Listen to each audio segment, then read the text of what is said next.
everyone, it's Lori, and I thought I'd give you some of the updates that have occurred in Lightroom Classic today. So be sure to go in and do your updates to the 13-3 version. There are two exciting updates. So first is there is a new AI-generated remove tool. This is very much like the one in Photoshop.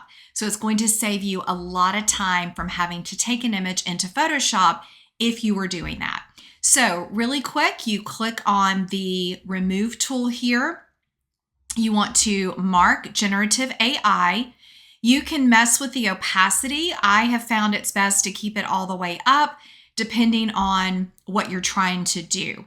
So in this example, I want to remove this bench and the girl. I'm using this as just an example. So I'm going to come around and get her all highlighted.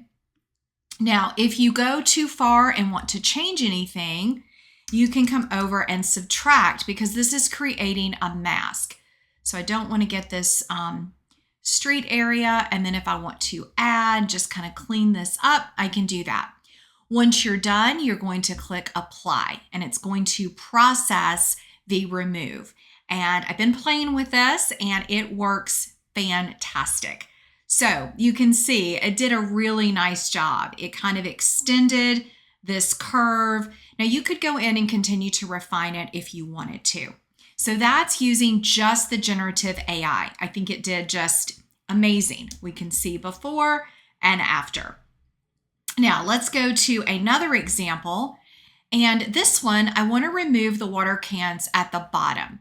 So you have the generative AI option, but you also have this object aware. And this is kind of like an extra bonus point. It's giving you an extra bump. So what I'm going to do is come in and select that. Now you could also do add, but I have found it works better to do two objects, do them separately. So I'm going to go ahead and click apply. And for this image, I tried without the object selection and it didn't work as good as it does with the object selection. So there you go. Pretty close to perfect. Now we can come over and do the second one. Again, I'm leaving on that object aware and I'm going to click apply.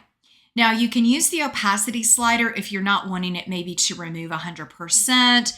If you're wanting it to look a little softer and more natural. So you can see in this one, it kind of put like a bucket back there. It's kind of interesting. So if I wanted to, I could come back and remove that as well. See if it will make it look exactly like I want. So it's just a great tool. It works very much like the one in Photoshop. It's very fast. I haven't had any issue with it. It did pretty good. Again, if I want to really make this perfect, I could also come in and use the traditional heel and just go over that area and there we go. So in just a couple steps, I had it done. Now, let's say I want to go back to the remove and let me show you an example with the opacity.